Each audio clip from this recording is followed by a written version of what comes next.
हिंदू धर्म में छठ पूजा को बहुत महत्व दिया जाता है। आओ कौन कौन से राज्य में इसे त्योहार को सबसे ज्यादा मनाते हैं। बिहार, झारखंड, छत्तीसगढ़। अगर आप हमारे चैनल पर नए हो तो हमारे चैनल को सब्सक्राइब करें। ऐसा मंत्र के बारे में बताएंगे जो छठ माता अगर इस मंत्र को आप क्या बनवाए से लेते हो, माँ आपसे प्रसन्न हो जाएगी। आपके जीवन में कभी परेशानी नहीं आएगी, पुत्रवती होने का मिलेगा आशीर्वाद। आइए उनकी कुछ कहानी जानते हैं। क्या है उनकी कहानी, कैसी होती है उनकी पूजा। इस मंत्र से सुनाने से आपके सारे कष्ट दूर हो जाएंगे।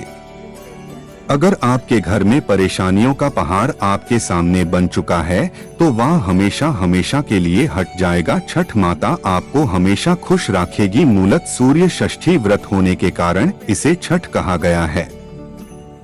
यह पर्व वर्ष में 2 बार मनाया जाता है। पहली बार चैत्र में और दूसरी बार कार्तिक में। चैत्र शुक्ल पक्ष षष्ठी पर मनाए जाने वाले छठ पर्व को चैती छठ व कार्तिक शुक्ल पक्ष षष्ठी पर मनाए जाने वाले पर्व को कार्तिकी छठ कहा जाता है। पारिवारिक सुख समृद्धि तथा मनोवांछित फल प्राप्ति के लिए रूप से इस पर्व को मनाते हैं। छठ व्रत के संबंध में अनेक कथाएं प्रचलित हैं। उनमें से एक कथा के अनुसार जब पांडव अपना सारा राजपाट जुए में हार गए तब श्री कृष्ण द्वारा बताए जाने पर द्रौपदी ने छठ व्रत रखा। तब उनकी मनोकामनाएं पूरी हुई तथा पांडवों को उनका राजपाट वापस मिला। लोक परंपरा के अनुसार सूर्य देव और छठी मैया का संबंध भाई बहन का है। लोक मातृका षष्ठी की पहली पूजा सूर्य ने ही की थी। छठ पर्व को वैज्ञानिक दृष्टिकोण से देखा जाए तो षष्ठी तिथि छठ को एक विशेष खगोलीय परिवर्तन होता है। इस समय सूर्य रूप की पराबैंगनी किरणें पृथ्वी की सतह पर सामान्य से अधिक मात्रा में एकत्र हो जाती हैं। इस कारण इसके संभावित कुप्रभावों से मानव की यथासंभव रक्षा करने का सामर्थ्य प्राप्त होता है। पर्व पालन से सूर्य तारा प्रकाश पराबैंगनी किरण के हानिकारक प्रभाव से जीवों की रक्षा संभव है। पृथ्वी के जीवों को इससे बहुत लाभ मिलता है। सूर्य के प्रकाश के साथ उसकी पराबैंगनी किरण भी चंद्रमा और पृथ्वी पर आती हैं। सूर्य का प्रकाश जब पृथ्वी पर पहुंचता है तो पहले वायुमंडल मिलता है।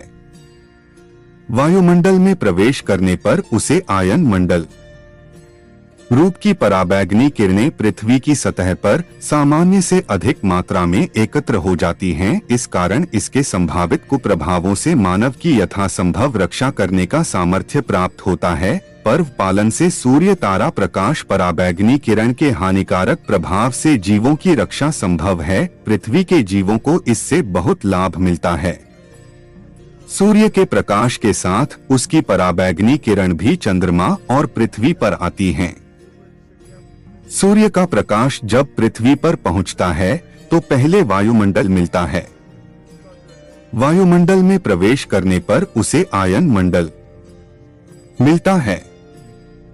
पराबैंगनी किरणों का उपयोग कर वायुमंडल अपने ऑक्सीजन तत्व को संश्लेषित कर उसे उसके एलोट्रोप ओजोन में बदल देता है। इस क्रिया द्वारा सूर्य की पराबैंगनी किरणों का अधिकांश भाग पृथ्वी के वायुमंडल में ही अवशोषित हो जाता है। पृथ्वी की सतह पर केवल उसका नगण्य भाग ही पहुंच पाता है। सामान्य अवस्था में पृथ्वी की सतह पर पहुंचने वाली पराबैंगनी किरण की मात्रा मनुष्यों या जीवों के सहन करने की सीमा में होती है। असामान्य अवस्था में मनुष्यों पर उसका कोई विशेष हानिकारक प्रभाव नहीं पड़ता, बल्कि उस धूप द्वारा मिलता है।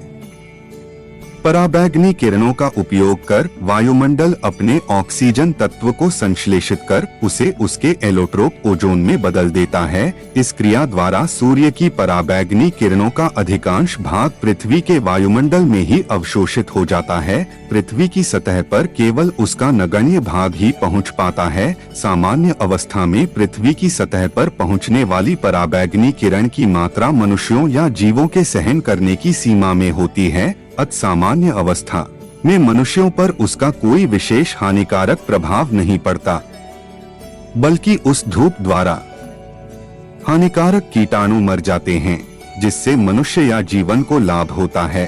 छठ जैसी खगोलीय स्थिति चंद्रमा और पृथ्वी के भ्रमण तलों की समरेखा के दोनों छोरों पर सूर्य की पराबैंगनी किरणें कुछ चंद्र सतह से परावर्तित तथा कुछ गोलीय अपवर्तित होती हुई पृथ्वी पर पुनः सामान्य से अधिक मात्रा में पहुंच जाती हैं। वायुमंडल के स्तरों से आवर्तित होती हुई सूर्यास्त तथा सूर्योदय को यह और भी सघन हो जाती है। ज्योतिषीय गणना के अनुसार यह घटना कार्तिक तथा चैत्र मास की अमावस्या के 6 दिन उपरांत आती है। ज्योतिषीय गणना पर आधारित होने के कारण इसका नाम और कुछ नहीं बल्कि छठ पर्व ही रखा गया है। यह पर्व 4 दिनों का है। भैया दूज के तीसरे दिन से यह आरंभ होता है। पहले दिन सेंधा नमक घी से बना हुआ अरवा चावल और कद्दू की सब्जी प्रसाद के रूप में ली जाती है। अगले दिन से उपवास आरंभ होता है। व्रती दिन भर अन्न जल त्याग कर शाम करीब 7 बजे से खीर बनाकर पूजा करने के उपरांत प्रसाद ग्रहण करते हैं, जिसे खरना कहते हैं। तीसरे दिन डूबते हुए सूर्य को अर्घ्य यानी दूध अर्पण करते हैं। अंतिम दिन उगते हुए सूर्य को अर्घ्य चढ़ाते हैं। पूजा में पवित्रता का विशेष ध्यान रखा जाता है। लहसुन प्याज वर्जित होता है। जिन घरों में यह पूजा होती है वहां भक्ति गीत गाए जाते हैं। अंत में लोगों को पूजा का प्रसाद दिया जाता। आइए जानते हैं वहां मंत्र कौन सा है जो आपके सारे कष्ट दूर हो जाएंगे। छठ माता हमेशा आपके घर की रखवाली करेगी। अगर आप ऊपर लाखों का कर्ज हो, क्या है? कुछ इस प्रकार है जो आपको 51 बार सुनना है। मोबाइल या टीवी पर आपके सारे दुख दूर हो जाएंगे। ओम सूर्याय नम, ओम सूर्याय नम, ओम सूर्याय नम, ओम सूर्याय नम, ओम सूर्याय नम।